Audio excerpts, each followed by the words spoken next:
খুব ইচ্ছে ছিল আদিনাথ মন্দির দর্শন করব। ভগবানের কৃপায় সেই আশা পূর্ণ হয়েছে।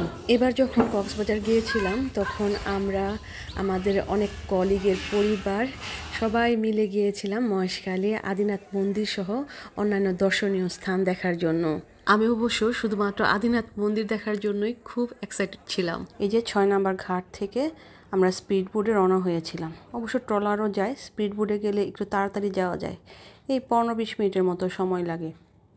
আর খুব সকালে রওনা দিয়েছিলাম। তো 6:30টার সময় আমরা হোটেল থেকে বের হয়েছিলাম। তো একটু ভুল পথে অন্য জায়গায় চলে গেছিলাম, আমরা ফিশারি ঘাটে চলে গেছিলাম। তো সেই জায়গা থেকে আস্তে আস্তে রওনা দিতে দিতে আমাদের প্রায় 7:15টার মতো লেগে গিয়েছিল। এটা মহেশখালী জেটি ঘাট। এই জায়গা থেকে মন্দিরে যেতে 1.5 কিলোমিটারের পথ। অনেক ইজি বাইক পাওয়া যায়, কিন্তু আমরা আর ইজি বাইকে উঠি নাই, যে হাঁটতে হাঁটতে দেখতে দেখতে তারপর যাব।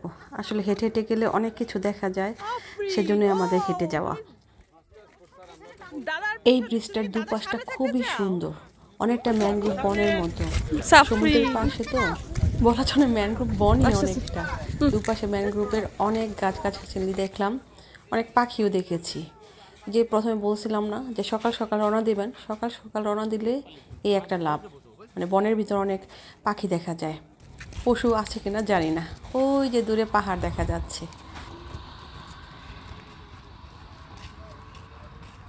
কথা বলতে বলতে চলে আসলাম শ্রী শ্রী আদিনাথ মন্দিরে। ঢুকছি, খুব ভালো লাগতেছে, একটা অদ্ভুত অনুভূতি কাজ করতেছিল। চারপাশে পাহাড়, গাছ, বড় বড় গাছ, মনে হচ্ছিল আমাদের অভ্যর্থনা জানাচ্ছে। ছাত্র জীবনে অনেকবার সাধারণ জ্ঞানের বইয়েতে এই মন্দিরের কথা পড়েছি।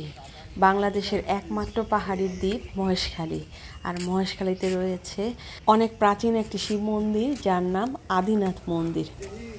আমরা সকাল সকালই মন্দিরে পৌঁছে গিয়েছিলাম, কিন্তু গিয়ে দেখি যথেষ্ট পরিমাণ পর্যটক রয়েছে। এই জায়গাটায় জুতা রাখা হয়, জুতা রেখে মন্দিরে প্রবেশ করতে হয়। আর জুতা রাখার জন্য কোনো টাকা পয়সা দিতে হয় না, যদিও আমরা আসার সময় ওনাদের জোর করে কিছু প্রণামী দিয়েছিলাম। এই যে মন্দিরের ভিতর ঢুকতেছি। এই সময় অবশ্য মন্দিরে কনস্ট্রাকশনের কাজ চলতেছিল, অনেক গাছ টাছ কাটতে দেখেছি, পাশে আবার পুকুর খনন করতে দেখেছি। তো এই যে দেখেন কত বড় বড় গাছ কাটতেছে, জানি না কি করবে এই জায়গায়। তো এই যে এই জায়গায় লেখা আছে শ্রী শ্রী আদিনাথ মন্দিরের ঐতিহাসিক পটভূমি। আমি অবশ্য পটভূমি পড়ার সময় পাইনি, আপনাদের জন্য ভিডিও করে নিয়ে এসেছি। জানি না যে কী লেখা আছে, তবে আমি যা জানি তাই আপনাদের জানাচ্ছি। বহু বছর পূর্বে ত্রেতা যুগে এই মন্দিরে গোড়াপত্তন হয়। কথিত আছে রাম রাবণের যুদ্ধের সময় রাবণ যুদ্ধে জয়লাভের জন্য মহাদেবের ধ্যান করেন, এবং সেই ধ্যানে তুষ্ট হয়ে মহাদেব রাবণকে অমরত্ব বরদান করেন এবং শর্ত দেন তার ঊর্ধ্বমুখী শিবলিঙ্গ কৈলাস থেকে লঙ্কায় স্থাপন করলে তিনি যুদ্ধে জয়লাভ করবেন। কিন্তু পথিমধ্যে কোথাও থামা যাবে না, যদি থামেন তাহলে মহাদেব সেখানে অবস্থান করবেন। তো কৈলাস থেকে ঊর্ধ্বমুখী শিবলিঙ্গ নেওয়ার পথে রাবণের একটু প্রাকৃতিক কাজ সম্পাদনের প্রয়োজন পড়ে, সেজন্য তিনি এই মৈনাক পর্বতের উপরে থামেন। ফলে এই জায়গায় মহাদেব অবস্থান করেন।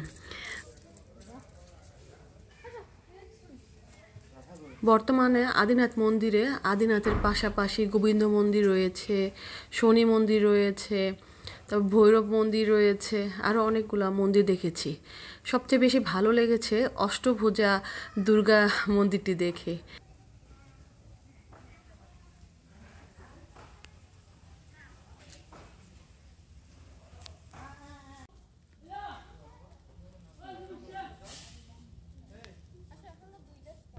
এই যে সেই অষ্টভুজা দুর্গা মন্দির, শুনেছি এই দুর্গা প্রতিমা নাকি সুদূর নেপাল থেকে নিয়ে আসা হয়েছে। এটারও এক ঐতিহাসিক কাহিনী রয়েছে। এই যে শ্রী শ্রী আদিনাথ মন্দিরের মূল গৃহ। মন্দির থেকে ওই যে দূরে সমুদ্র দেখা যাচ্ছিল, সেই সাথে এটা তো উঁচু স্থান, পাহাড়ের উপরে, নিচটাও খুব সুন্দর লাগতেছিল। আর বলছিলাম না যে মন্দিরে কাজ চলতেছিল, সংস্কার কাজ, এই পাশে ওই 2 পুকুর সংস্কার কাজ চলতেছিল। তো তো আমরা সবাই সবগুলা মন্দিরে প্রণাম করলাম, তারপর এই যে পুকুর দেখতে যাচ্ছিলাম। এই দুইটা পুকুরেরও ঐতিহাসিক পটভূমি আছে বলছিলেন তারা, আমার এখন মনে নেই। জোড়া পুকুর কোথায়, ওই চারদিকে অনেক গাছগাছালি ছিল। এই পুকুরে নাকি সব সময় নাকি জল থাকে, কখনো জল নাকি মানে শেষ হয় না পাহাড়ের উপর, তারপরেও সব সময় জল থাকে। এটা মন্দিরের পিছনটায়। অল্প জায়গা কিন্তু মহত্ব অনেক। বেশিক্ষণ অবশ্য লাগে না এই জায়গাটায়, ঘন্টাখানেকের মধ্যেই আপনার সব কিছু দেখা হয়ে যায়। পাশে অবশ্য একটা রাম মন্দিরও আছে, পরে আমরা রাম মন্দিরও গিয়েছি। আর এই যে দেখেন নামতেছে সবাই। এই পাশে দেখলাম যে একটা সমাধির জায়গা আছে, অনেকটি এই জায়গায় সমাধি দেওয়া হয়েছে। আমার তো মনে হচ্ছিল যারা এই জায়গায় সমাধিস্থ হয়েছেন তারা অনেক ভাগ্যবান। আদিনাথ মন্দিরের পাশে কয়জনের সমাধি হয় বলেন। যাক, আজকে এই পর্যন্তই। সবাই ভালো থাকবেন, সুস্থ থাকবেন। নমস্কার সবাইকে।